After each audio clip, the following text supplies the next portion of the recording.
Good morning, I'm Neva Manu, and this is your morning news fix for Monday, 17th of March. In this update, Christopher Luxon is eyeing closer ties with India. The Prime Minister's announced the launch of negotiations towards a comprehensive free trade agreement. It comes as he arrives in the country for several days of talks and events, including a meeting with his Indian counterpart Narendra Modi. Luxon says he's keen for New Zealand to have a stronger relationship on trade and security. We historically have had very little to do with India on defence, and we should do a lot more. So in that regard is where we want to deepen that relationship as well. Doubt in the government's ability to significantly address the number of job seeker beneficiaries. New data shows 22,000 more people are receiving job seeker payments than a year ago. In total, it jumped from about 189,000 to 210,000 people in the year to February. Victoria University of Wellington public policy professor Jonathan Boston says policy will help, but only slightly. He says the main driver is the state of the economy. It's thought more work is needed before a national school bullying database could work. New Zealand holds the highest level of bullying in the OECD, according to a 2024 report. Schools are required to develop prevention and response approaches, but there's no regular data reported to the Ministry of Education. PPTA President Chris Abercrombie told Andrew Dickens he isn't opposed to a database. The issue is of 2,500 self-governing schools with 2,500 different definitions of bullying. So until we sort that out, you couldn't have a national database on the issue.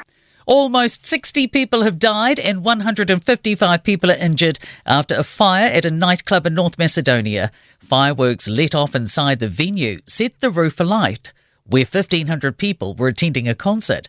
Meta News Agency's Goran Ritsoff says police have detained 15 people as suspects after finding the club was operating with a fake licence. He told the BBC some suspects are among the dead. It includes many young people from North Macedonia, many of who were minors, so below 18, starting from 14 years old. Calls for an outright ban of engineered stone. The government's public consultation closes tomorrow on working with materials containing crystalline silica, which can cause the deadly lung disease silicosis. Assess your abilities is the message from Surf Lifesaving New Zealand now that lifeguard season is over. Lifeguards will no longer be watching the surf during the week, with only volunteers around on weekends to keep eyes on the water until Easter.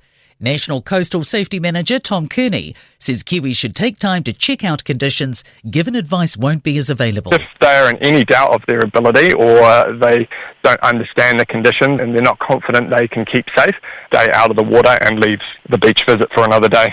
In sport, Liam Lawson has succumbed to the wet conditions in his first full race with Red Bull at Formula One's Australian Grand Prix.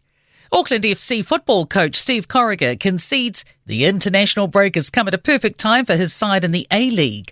They lead the table by 4 points after a third consecutive draw, this time 2-2 with Central Coast. Parramatta's Dylan Brown has been booed as his side slumped to a 32-6 NRL League defeat to Wests, days after signing a 10-year deal to join Newcastle next season.